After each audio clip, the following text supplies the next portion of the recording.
Metropolitan Police Department. And I want to thank you all for being here today, and we're going to provide you and the community with an update on the senseless beating investigation and now a murder investigation where the victim was 17-year-old Jonathan Lewis, and this occurred on November 1st, 2023. And I want to take this moment to just also recognize the work that the members of our homicide section have done once again to bring closure to a senseless crime that occurred in our community. I'm here today to announce that we have 8 suspects in custody for the murder of Jonathan Lewis, and those 8 suspects will be charged with the crime of murder. Our work in this investigation is far from over, and we need all of your help as we continue with this investigation. And the reason I say that is many of you and many people in the community have seen the violent video that has circulated throughout our community via social media. And if you or your child or somebody you know has seen that video and recognizes anybody that may have been a participant in this senseless crime, you need to get a hold of us and our homicide section, like I said earlier, as we further our investigation. And on a personal note, I want to say, just as a parent and as a member of this community, is the video that's out there and the videos that we have mentioned throughout this investigation and that you've seen reported in the media, they're extremely disturbing. And this should be a reminder to all of us to have those difficult conversations with our children and remind them that their actions have consequences. Their actions have lasting consequences. Their actions have life-altering consequences. So to provide you with the further details of this investigation and the arrests that were made today is Lieutenant Jason Johansson from our homicide section.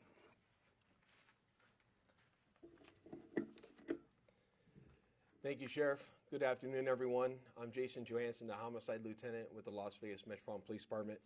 My goal here today is to provide you a brief overview of the initial investigation when we responded up until the point of the arrest of the 8 subjects today during our operation. Let me start off with our response. On November 1st of 2023, the Clark County School District Police Department, they responded to a report of a battery as a result of a fight. Initially, it came out at Rancho High School. Very quickly, in the initial preliminary investigation, it was determined that the actual fight occurred in the alleyway at 1308 21st Street, which, as you can see on the map to my left, is directly east of Rancho High School in close proximity. And it was learned that this fight occurred right after school had let out at Rancho High School, and it is believed that all members that were involved in this incident, whether it be as witnesses, suspects, and victims, were attendees of Rancho High School. We also learned that how the victim ended up back at Rancho was that after the fight occurred, he was laying unconscious and unresponsive in the back alley, and a citizen nearby saw him, began attending to him, and carried him back to Rancho High School, which is what prompted the initial 911 phone calls related to this incident. Following medical's response, he was transported to UMC, where very early on in the investigation it was determined that Mr. Lewis had sustained non-survivable head trauma, and that was when the homicide section responded, and we took over this investigation due to the extent of his injuries. As you know, the video that has been shared widely on social media, which I am not going to show today, but many people have seen it, is very graphic, and in my opinion is very void of humanity.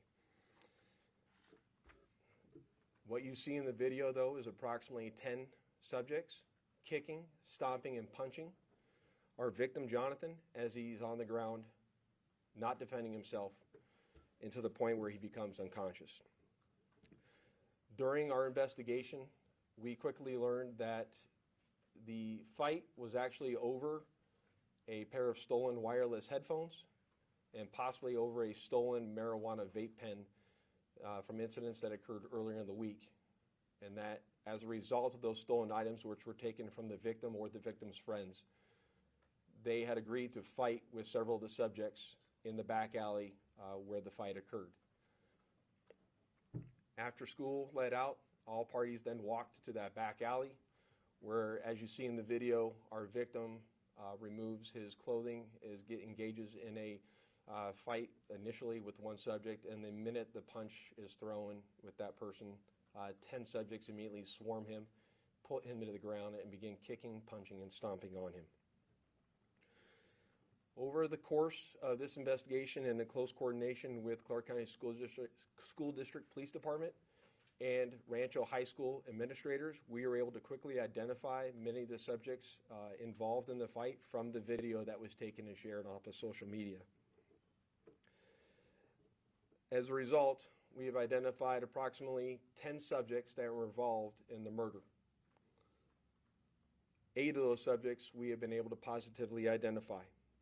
On November 7th, our team was advised by family members that our victim had sustained, was currently medically brain dead, at which point in time they had made a decision to donate his organs. And yesterday, the victim was, an autopsy was performed by the Clark County Coroner's Office on the victim, where his cause of death was blunt force trauma homicide.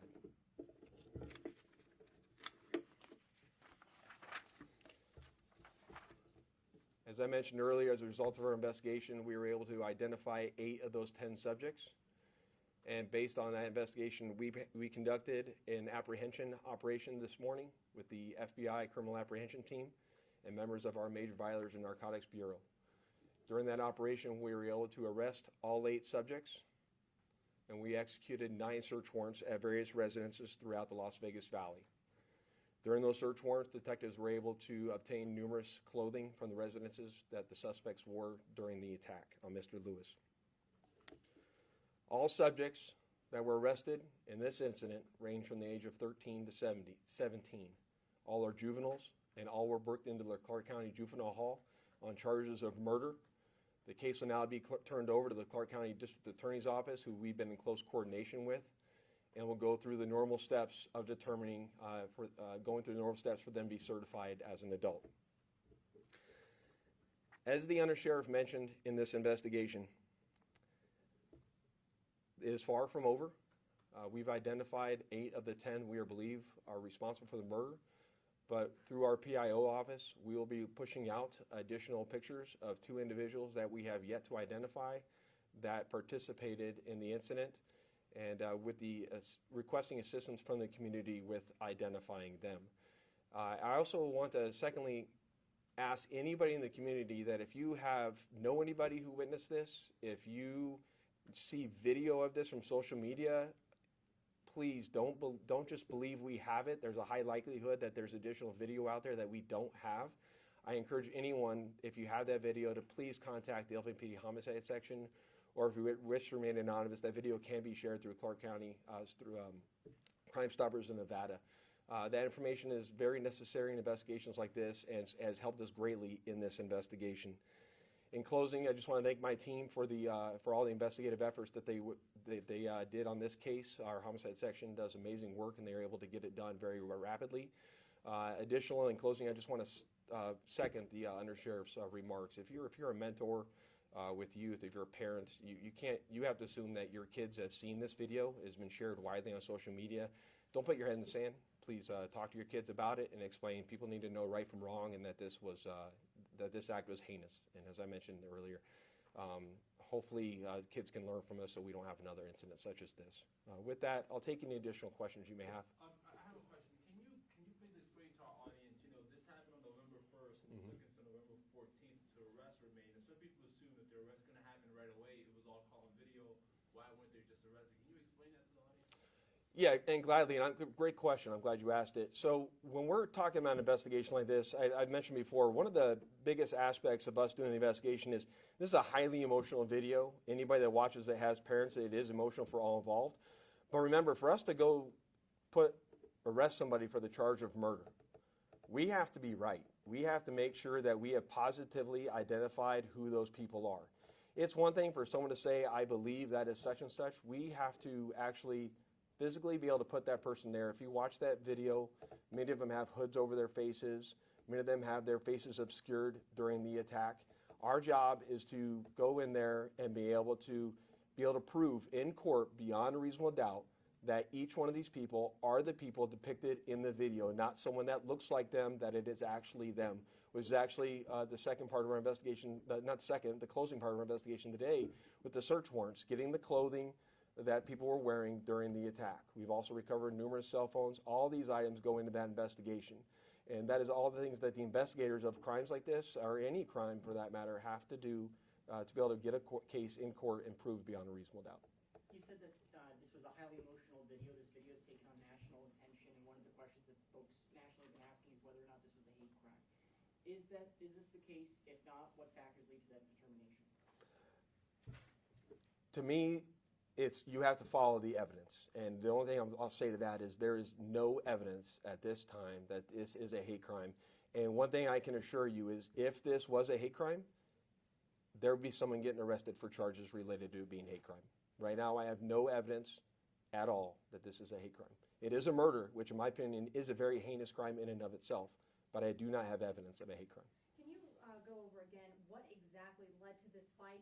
So it was stealing wireless headphones as well as a marijuana vape pen. Were these items stolen from Lewis's friend, as his dad is telling everyone at this point? What we were initially told, and what we believe still to this point, is that the initial fight was going to be between his friend, which if you watch the video, he's wearing like tan pants. That at some point in time, Lewis went into the back alley with him, and that then the fight occurred between Lewis and the subjects that were believed to have stolen the wireless headphones. During the course of investigation, we started learning additional details that there might be also a connection to some stolen, like marijuana vape pen or some type of marijuana device used to inhale marijuana. And then, out of curiosity, going into that neighborhood, neighbors have mentioned that that alleyway is very prone to student fights happening. Is Metro or CCSD PD taking any action to try and mitigate that area with students congregating and potentially fighting? I can let Clark County School District PD go over what their response is to that back alley. What I can tell you is that, in speaking with our downtown area command commander, they have had an increased presence down there in that alley.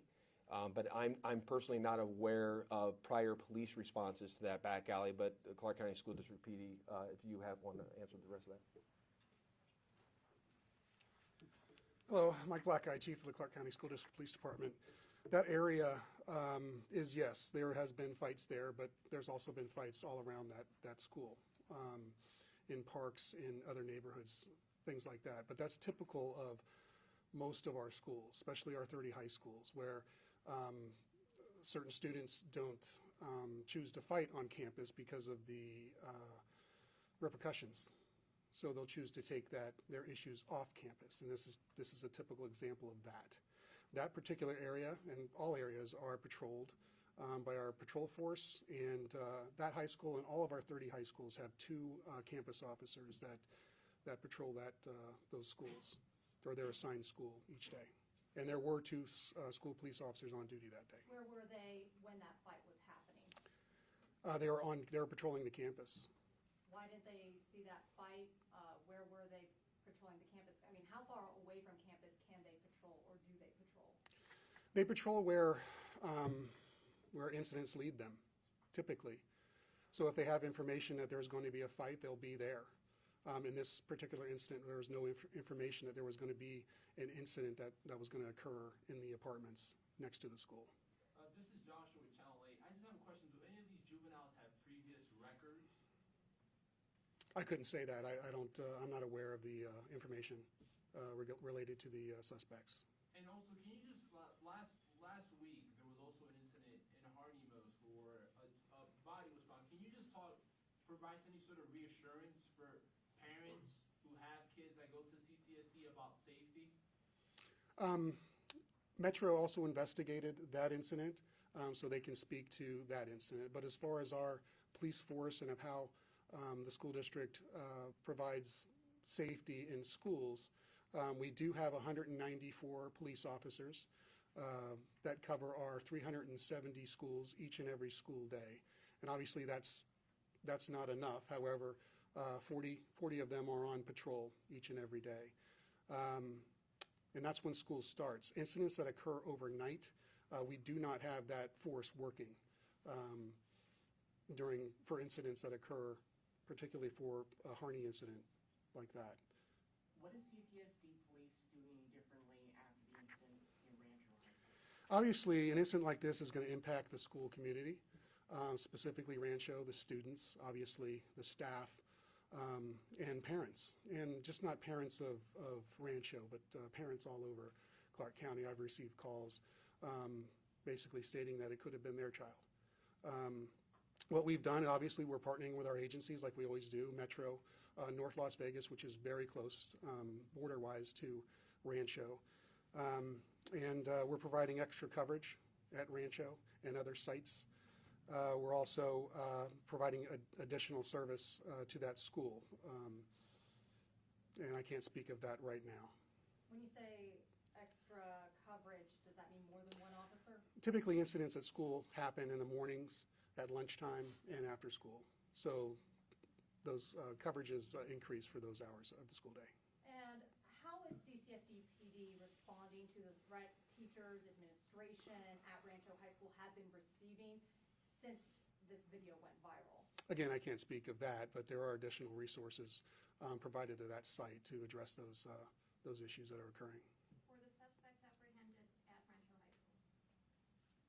I can't speak of where the There are suspects apprehended at numerous locations across the valley, so I don't have every last individual location where they are apprehended, but I'm not aware of one apprehended on school grounds right now. No, You are not? no, I'm not aware. Thank you, everybody. This is the second Thank you. video saying she's committing like house disregard for life abuse. You're talking about handling approach. What does it say about just children in Las Vegas? Are they out of control or what? I don't want to get into surmising what I believe is going on with the youth. I don't want to believe that this is what everyone is doing. I want to believe that this is a small subset of the population. Thank you.